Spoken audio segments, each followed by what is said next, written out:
आयो अपाङ्गता आवाज नबुझ्नेहरूलाई बुझाउनु पर्छ चेतनाको दियो आजैदेखि बाल्नु पर्छ समतामूलक समाजको निर्माण गरी विकासको मूलधारमा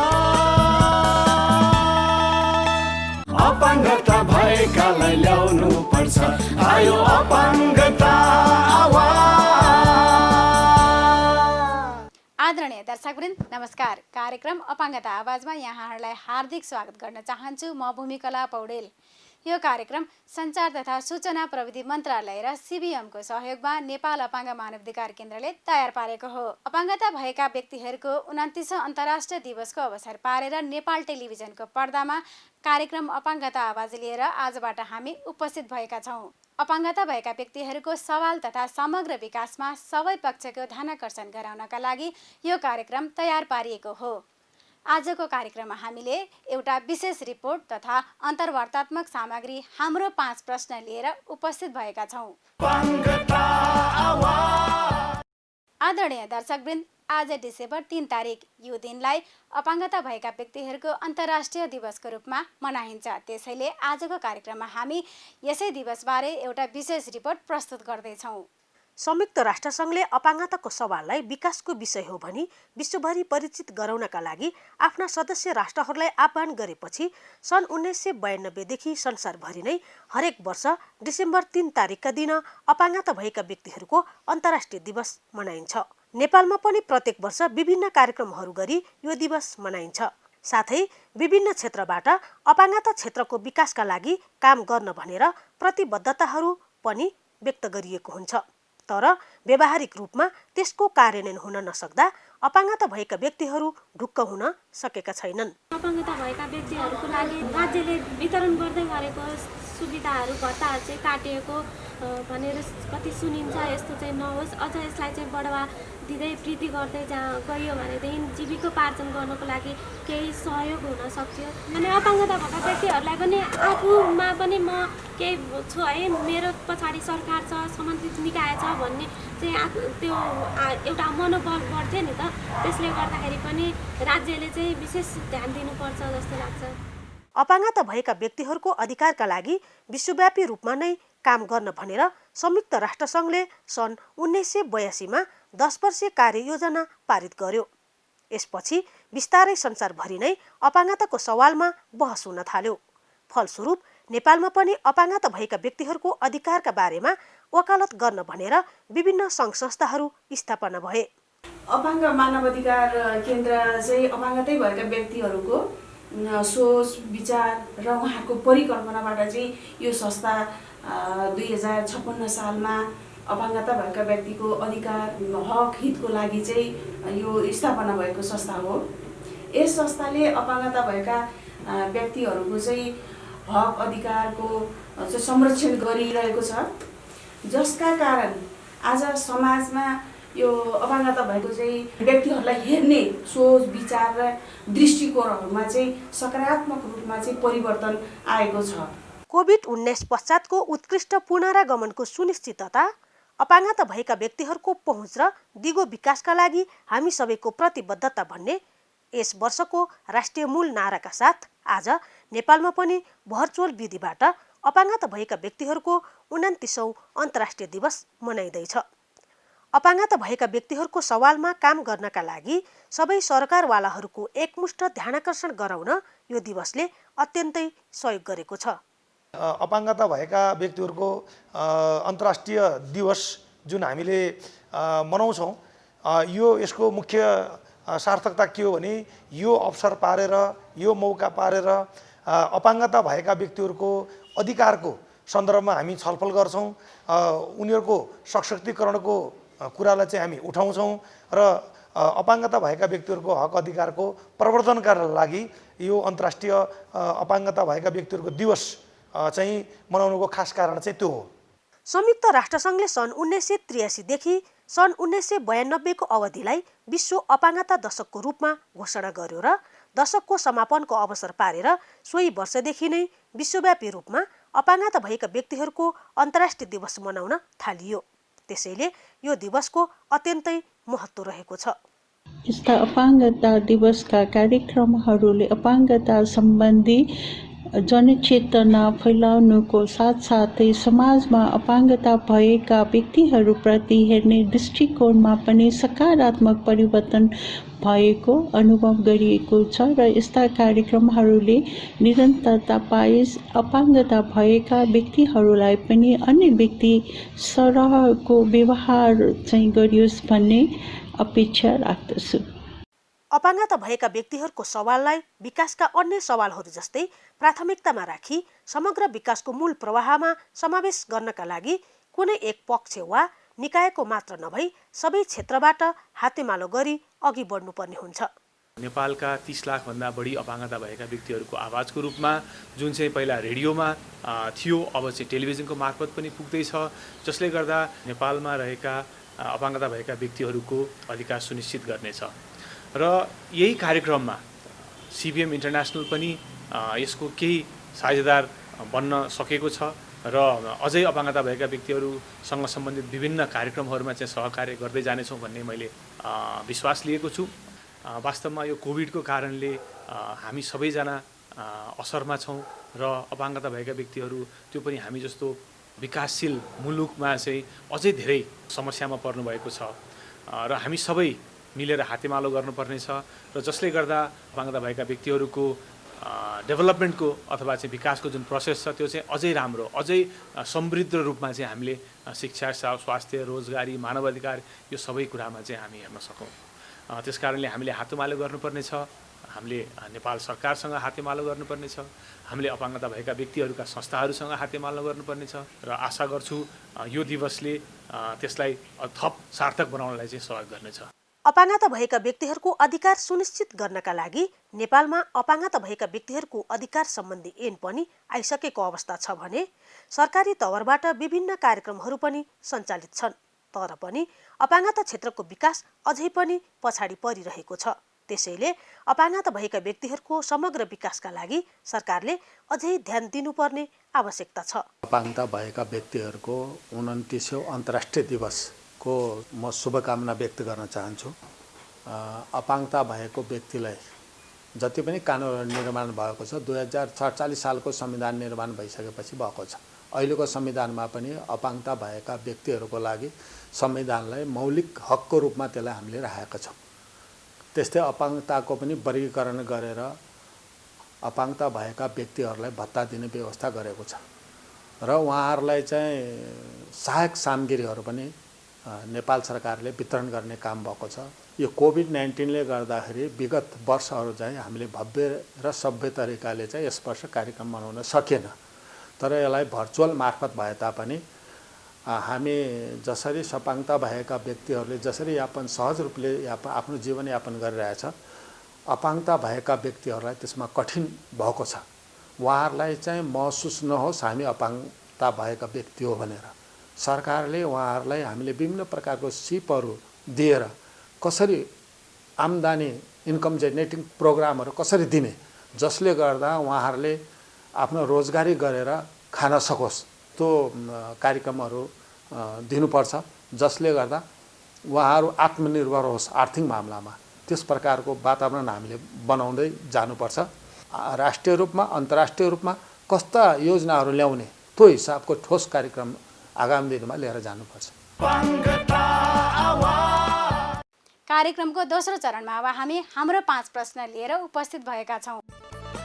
हाम्रो 5 प्रश्न। अपाङ्गता भएका व्यक्तिहरूको अन्तर्राष्ट्रिय दिवस हामी मनाइरहेका छौँ।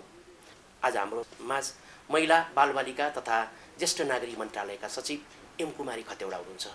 सचिवज्यू, यहाँलाई हाम्रो अपाङ्गता आवाज कार्यक्रममा स्वागत छ। हस्, धन्यवाद छ धेरै धेरै। सचिवज्यू, यो अन्तर्राष्ट्रिय दिवस हामी यसरी मनाइरहँदाखेरि यसको सन्दर्भ र यसको कानुनी पाटोमा अलिकति छलफल गरौँ न। यसको एउटा इतिहास अलिकति बताइदिनुहोस् न सचिवज्यू। संयुक्त राष्ट्र सङ्घले सन् 1981लाई अन्तर्राष्ट्रिय अपाङ्गता वर्षको घोषणा गरेको र सन् 1983 देखि 1992लाई चाहिँ अपाङ्गता दशक अन्तर्राष्ट्रिय अपाङ्गता दशक भनेर घोषणा गरेको र त्यही 1992देखि चाहिँ अब यसका पक्षीय राष्ट्रहरूले अन्तर्राष्ट्रिय अपाङ्गता दिवस भनेर मनाइराखेको सन्दर्भमा हामीले पनि अब यो अन्तर्राष्ट्रिय वर्षको रूपमा घोषणा गर्दाखेरि पनि नेपालले सक्रियताका साथ त्यो वर्षभरि मनाएको थियो भने 92देखि चाहिँ निरन्तर रूपमा हामी चाहिँ अन्तर्राष्ट्रिय अपाङ्गता दिवस मनाइराखेका छौँ।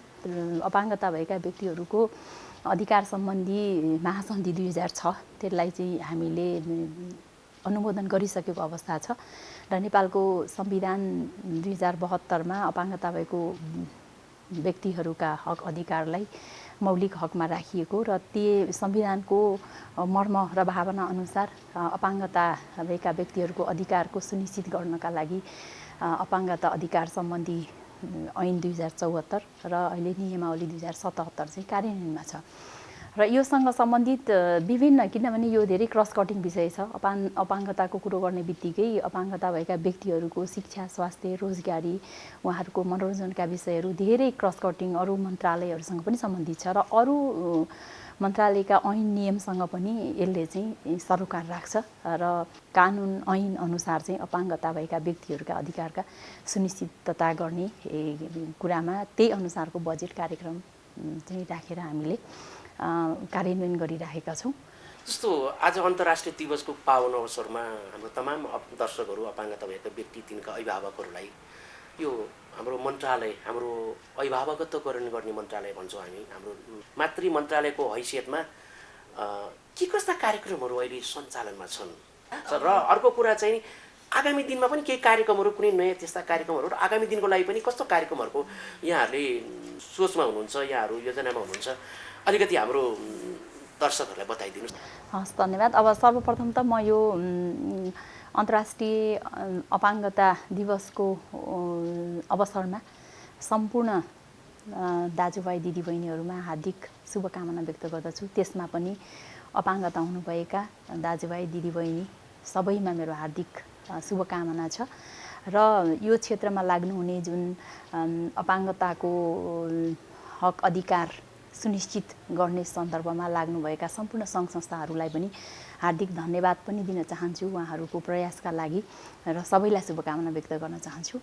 यो अहिले फेरि यो कोभिडको कारणले गर्दाखेरि वास्तवमा अपाङ्गता भएका व्यक्तिहरू यसको प्रभाव र असर पनि अपाङ्गता भएका व्यक्तिहरूलाई चाहिँ बढी परेको पनि अवस्था छ र यो अवस्थामा पनि हामी आफू जहाँ छौँ सुरक्षित हुँदै यो क्षेत्रमा लाग्ने चाहिँ थप हामीलाई ऊर्जा मिलोस् भन्ने पनि कामना गर्दछु म यो अवसरमा। र अब हामीले मन्त्रालयले गरिराखेको काममा चाहिँ अब यो सङ्घीयताको कार्यान्वयनको सन्दर्भमा धेरै यो अधिकारको राज्यको अधिकारको बाँडफाँडमा हामी तिनै तहका सरकारहरू चाहिँ आपसी समन्वय र सहकारी साझेदारी गरेर काम गरिराखेका छौँ। विशेष गरी अपाङ्गता भएका व्यक्तिहरूको एउटा उहाँहरूले सम्मानित मर्यादित जीवनयापन गर्ने चाहिँ वातावरण सिर्जना गर्नुपर्ने यो सार्वजनिक यातायातका साधनदेखि लिएर सार्वजनिक संरचनाहरू नै यातायात यो चाहिँ अपाङ्गता मैत्री अपाङ्गता भएका व्यक्तिहरूले प्रयोग गर्ने चाहिँ किसिमका हुनुपर्ने भन्ने चाहिँ हाम्रो विशेष अहिले मन्त्रालयको चाहिँ एउटा पहल चाहिँ त्यो रहेको छ। हामीले हेऱ्यौँ भनेदेखि अब यो सार्वजनिक संरचनाहरू अपाङ्गता भएका व्यक्तिहरूको लागि त्यति सरल छैनन् र ती सम्पूर्ण सार्वजनिक पूर्वाधारहरूलाई हामीले कसरी अपाङ्गता मैत्री बनाउने र स्रोत साधनमाथि उहाँहरूको कसरी पहुँच चाहिँ स्थापित गर्ने र उहाँहरूलाई एउटा सम्मानित र मर्यादित जीवन र सहज जीवन यापन गर्नका लागि नै हाम्रा कार्यक्रमहरू केन्द्रित छन्। अब यसका लागि कतिपय अवस्थामा अब विभिन्न सङ्घ संस्थाहरूसँग चाहिँ हामी सहकार्य गरेका हुन्छौँ। स्थानीय तह प्रदेश सरकार र सङ्घ संस्थाको सहकार्यमा अपाङ्गता भएका व्यक्तिहरूको अब कतिपय अवस्थामा पुनर्स्थापना पनि गर्नुपर्ने हुन्छ र त्यस्ता केन्द्रहरूमा हामी चाहिँ एउटा संयुक्त रूपमा सञ्चालित छन् यस्ता संस्थाहरू हामीले चाहिँ अनुदानको व्यवस्था गरेका छौँ र उहाँहरूले प्रयोग गर्ने विभिन्न खालका चाहिँ सहायक सामग्रीहरू उत्पादन गर्ने सङ्घ संस्थाहरू पनि हुनुहुन्छ उहाँहरूसँग पनि हाम्रो चाहिँ सहकार्य छ। त्यस्तै गरी अब यो तिनै तहका सरकारको चाहिँ समन्वयमा हामीले चाहिँ कार्यक्रमहरू सञ्चालन गर्ने एउटा अभियानमुखी कार्यक्रमहरू अपाङ्गता भएका व्यक्तिहरूलाई कसरी समाजमा मर्यादित र सम्मानित रूपमा चाहिँ बाँच्ने एउटा वातावरण सिर्जना गर्ने उहाँहरूले चाहिँ आत्मसम्मानका साथ भन्ने विषयमा पनि तिनै तहका सरकार बीचमा चाहिँ हामी समन्वय गरिरहेका छौँ र यो असाध्यै क्रस कटिङ धेरै मन्त्रालयहरूसँग सम्बन्धित विषय भएकोले गर्दाखेरि हामीले चाहिँ 10 वर्षीय रणनीति पनि बनाउँदैछौँ अपाङ्गताको सेक्टरमा र यो गरिरहँदाखेरि हामी चाहिँ विभिन्न सङ्घ संस्थाहरू र अपाङ्गतासँगै काम गर्ने जस्तो हाम्रो अपाङ्गता महासङ्घ हुनुहुन्छ उहाँहरूसँग पनि चाहिँ समन्वय र सम्पर्कमा चाहिँ काम गरिरहेका छौँ र त्यस्तै गरी सबैभन्दा चाहिँ हाम्रो ऐन कानुन नियमहरूले जुन अपाङ्गता भएका व्यक्तिहरूको हक अधिकारको सुनिश्चितता गरेको छ। अब ऐन नै हाम्रो कस्तो छ भने अधिकारमुखी छ अधिकारमुखी। अब यो उहाँहरूको संरक्षण हो भन्दा पनि एउटा चाहिँ व्यक्ति भएको हिसाबले पाउनुपर्ने अधिकार मानव अधिकारको हिसाबका कुराहरू त्यसमा छन् र ती अधिकार जस्तो शिक्षाको अधिकार स्वास्थ्यको अधिकार रोजगारीको अधिकार एउटा चाहिँ सक्ने। अब यसमा के छ भने अपाङ्गताको पनि फेरि वर्गीकरण छ उहाँहरूको त्यो अपाङ्गताको गम्भीर्यताको हिसाबमा अब विभिन्न 5 किसिम भनेर हामीले विभाजन गरेका छौँ।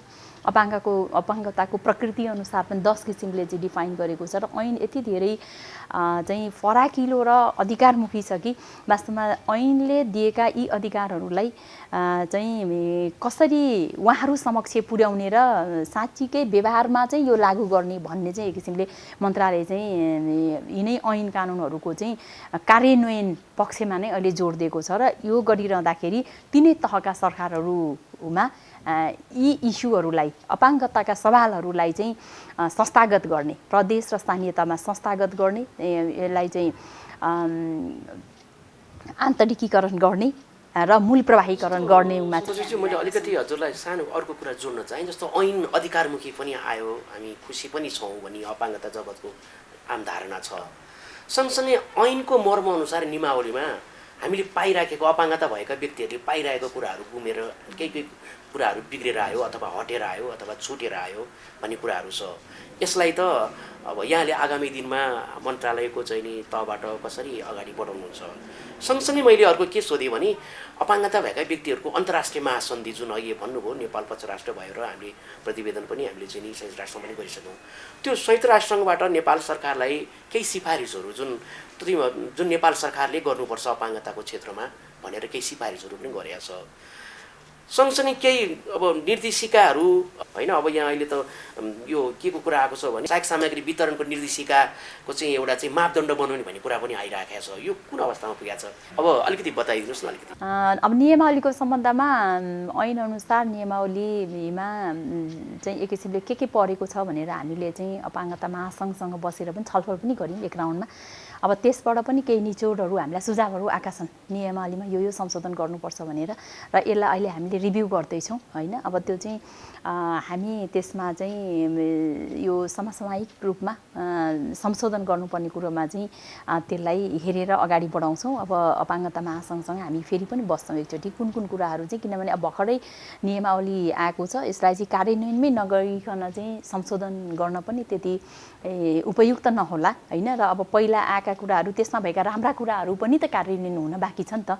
त्यसैले पहिला चाहिँ ऐन इभन ऐन नै पनि ऐनमा भएका अब अधिकारमुखी भन्नुभयो होइन त्यो वास्तवमा धेरै हो तर ती अधिकारहरू के भने विभिन्न मन्त्रालयसँग चाहिँ छरिएका ऐनमा परेका छन् क्या। जस्तो भनौँ न इभन अहिले अब यातायातमा दिने भनेको यति प्रतिशत छाँच्चीकै उहाँहरूले पाउनु भएको छ कि छैन त। त्यस्तै शिक्षाको स्वास्थ्यको इभन हवाई यातायातको विषयहरू। त्यसैले ती अधिकारहरूलाई सुनिश्चितता गराउनका लागि चाहिँ एक किसिमको अभियानमुखी कार्यक्रम क्या। अरू समन्वय अरू सरकारवाला मन्त्रालयसँग पनि यो मन्त्रालयले चाहिँ समन्वयकारी भूमिका चाहिँ निर्वाह गरेर हाम्रो अपाङ्गता सम्बन्धी ऐन र नियमले यो कुराहरू चाहिँ सुनिश्चितता गरेको छ र यो अनुसार चाहिँ हुनुपर्छ भनेर चाहिँ एउटा बहस पैरवी गर्ने काम र समन्वय गर्ने काम चाहिँ हाम्रो मन्त्रालयको रहन्छ। जहाँ कि अपाङ्गता भएका व्यक्तिहरूको अधिकार ऐन र नियमले गरेको चाहिँ सुनिश्चितता अनुसार चाहिँ कार्यान्वयनमा आओस् भन्ने एउटा पाटो र मापदण्ड पनि अब अहिले चाहिँ त्यो परिमार्जनको क्रममा मापदण्ड हुँदै नभएको त होइन परिमार्जनको क्रममा छ। अब यो पनि फेरि हामी यसलाई फाइनल्ली मतलब यसलाई अन्तिम रूप दिने बेलामा चाहिँ छलफल फेरि सरकारवालाको छलफल गरेरै गर्छौँ अन्तिम रूप दिनेछौँ। र अहिले चाहिँ हाम्रो कस्तो भने खड्केको विषय भनेको अपाङ्गता मैत्री चाहिँ संरचनै भएन कि तपाईँ हेर्नु न होइन, रोडमा हिँड्दाखेरिका कुरा, सूचना प्रविधिका कुराहरू, इभन भवनहरूका कुराहरू, भवनमा इभन टोयलेटका कुराहरू होइन, त्यो साना साना कुरा हो क्या चेन्ज गर्ने भनेको नि। अब त्यो धेरै भन्दा पनि व्यावहारिक रूपमा कठिनाइ भइरहेको छ अहिले। अब नेपाल सरकारले पूर्ण र अशक्त भनेर अब जुन 5वटा क्राइटेरियामा हाम्रो चाहिँ अपाङ्गताको वर्गीकरण गरेको छ त्यो अनुसारका करखमा पर्ने भनेको पूर्ण अशक्त र अति अशक्त जुन अब आफ्नो सामान्य जीवनयापन गर्न पनि सहयोगीहरूको चाहिँ आवश्यकता पर्ने भनेको छ पर्ने हुन्छ। अब उहाँहरूलाई त एउटा सामाजिक सुरक्षाको व्यवस्था पनि गरेको छ, तर अब त्यो कति पर्याप्त छ कति अपर्याप्त छ भन्ने पनि आफ्नो ठाउँमा छ होइन। त्यसलाई रिभ्यू गरिनुपर्ने पनि एउटा चाहिँ विषय छ र अब बेला बेलामा त्यही भइरहेको पनि हट्यो भनेर पनि एक किसिमको चाहिँ अलिकति असहज वातावरण पनि आउँदाखेरि पनि मन्त्रालयले चाहिँ यो सहजीकरण गरिराखेको अवस्था छ। र त्यसैले अब कस्तो छ भने धेरै क्रस कटिङ अरू मन्त्रालयहरूसँग चाहिँ समन्वय भएकोले गर्दा हाम्रो भूमिका भनेको चाहिँ एकदमै ती अधिकारहरूलाई सुनिश्चितताका लागि अरू निकायहरूसँग र अब यो सङ्घीयतामा पनि गएको सन्दर्भमा चाहिँ तीनै तहका सरकारहरूमा यिनलाई कसरी मूल प्रवाही गराउने अपाङ्गताको विषयलाई भन्ने चाहिँ हाम्रो मेन सरोकार छ। हाम्रो मन्त्रालय तहबाटै अपाङ्गता ग्रामको कुरा भइराखेको रहेछ। यो अपाङ्गता ग्राम भनेको के हो? कतै अपाङ्गता ग्राम भन्ने नाउँमा अपाङ्गता भएका व्यक्तिहरू आफ्नो आमा बुवासँग परिवारसँग आफ्नो आमा बुवाको काखमा बस्नबाट चाहिँ वञ्चित भएर त्यो ग्राममा लगिदिने त होइन। अथवा त्यो ग्रामको के हो त ग्राम भनेकै? यो अधिकार यो कतै यो अन्तर्राष्ट्रिय अपाङ्गता भएका व्यक्तिहरूको अन्तर्राष्ट्रिय महासन्धि विपरीत यो जाँदै यो त होइन। धन्यवाद। वास्तवमा यो प्रश्न पार्नु पनि जरुरी थियो। यो अन्तर्राष्ट्रिय महासन्धि अन्तर्राष्ट्रिय प्रतिबद्धताको विपरीत हुने गरी नेपाल सरकारले काम गर्दैन र यो अपाङ्गता नागरिक ग्राम भनेका छौँ हामीले। अब त्यसको अवधारणा भनेको के भने हाम्रो पनि पहिलो प्राथमिकता, नेपाल सरकारको पनि पहिलो प्राथमिकता भनेको चाहिँ अपाङ्गता भएका व्यक्तिहरूलाई सबैभन्दा पहिला आफ्नो घरै हो, घरमै राख्ने हो, समुदायमै राख्ने हो। तर के भने यो यसमा चाहिँ पूर्ण रूपमा सुविधासहितको कतिपय अपाङ्गता भएका व्यक्तिहरूको उहाँहरूको चाहिँ एउटा प्रकृतिको के भन्छ यो अपाङ्गताको प्रकृति र गम्भीर्यताको आधारमा हेर्दाखेरि त्यसलाई चाहिँ एउटा ट्रिटमेन्टको पाटो हुन्छ नि होइन। त्यसलाई कतिपयलाई चाहिँ एउटा स्वास्थ्य उपचारको होला, त्यसै अब कतिपयलाई चाहिँ यो फिजियोथेरापीहरू पनि गर्नुपर्ने होला। एउटा चाहिँ स्वास्थ्य सुविधासहितको होइन, त्यहाँ चाहिँ धेरै सुविधाहरू भएको छ क्या। त्यो जस्तै अब यहाँले भन्नुभयो नि अपाङ्गता भनेर एकै ठाउँमा लगेर त्यहाँनिर राख्ने, त्यो होइन, त्यो बिल्कुलै होइन। एउटा चाहिँ निश्चित समयका लागि यो चाहिँ भनौँ न अब त्यहाँ चाहिँ सबै थोक पूर्ण रूपमा सुविधा भएको स्वास्थ्य सेवादेखि लिएर उहाँहरूलाई आवश्यकता पर्ने एउटा शारीरिक व्यायाम गर्ने विषयहरू र यो अपाङ्गता भएका व्यक्तिहरूलाई आवश्यक पर्ने सहायक सामग्रीहरूको इभन उत्पादनको विषयहरू र उहाँहरूले सानोतिनो गर्न सक्ने चाहिँ व्यवसायका कुराहरू, उद्यमशीलता, रोजगारीका कुराहरू समेतलाई त्यहाँ जोडेर चाहिँ एउटा चाहिँ एकै ठाउँमा सबै कुराहरू हुने गरी बनाइने हो। र अब त्यति हुँदाखेरि पनि त्यस पछाडिको भनेको उहाँहरूको चाहिँ गन्तव्य भनेको आफ्नो घर र समुदाय नै हो। भनेपछि यो चाहिँ एउटा अपाङ्गता भएका व्यक्तिहरूले एउटा आफ्नो त्यो अपाङ्गताको अवस्थालाई एउटा सुधार गर्ने होइन, त्यसलाई चाहिँ स्वास्थ्य उपचार थेरापीहरू गरेर चाहिँ सुधार गर्ने र एउटा सबै सुविधा त्यसमा भएपछि चाहिँ एक किसिमले रमाउने खालको वातावरण बनाउन खोजेको हामीले चाहिँ यो सबै सुविधा सम्पन्न बनाएर अब यो गरिरहँदाखेरि र अब यो चाहिँ हामी चाहिँ एउटा छलफलको क्रममा छौँ र त्यसपछि मात्रै चाहिँ यो हामी निर्माण कार्य सुरु गर्छौँ। तर अब यो चाहिँ अन्तर्राष्ट्रिय महासन्धि विपरीत होइन र त्यसरी यो छुट्टै पर लगेर राख्ने भन्ने विषय हुँदै होइन। हाम्रो पहिलो प्राथमिकता भनेको घर र समुदायमै उहाँहरूलाई चाहिँ पुनर्मिलन गराउनु नै हो। आदरणीय दर्शकवृन्द, यहाँहरूलाई हाम्रो कार्यक्रम कस्तो लाग्यो कृपया यहाँहरूको अमूल्य सल्लाह सुझाव तथा प्रतिक्रिया हामीलाई पठाउनुहोला। हाम्रो सम्पर्क नम्बर रहेको छ 49110992 र हाम्रो इमेल ठेगाना रहेको छ dhrcnepal56@gmail.com। अब अर्को साता बिहिबार साँझ 6 बजे फेरि पनि उपस्थित हुने नै छौँ। हवस् त, नमस्कार।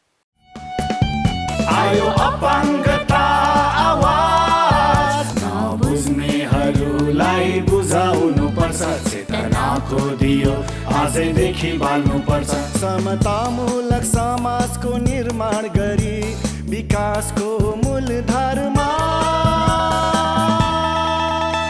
अपाङ्गता भएका आयो अपाङ्गता आवाज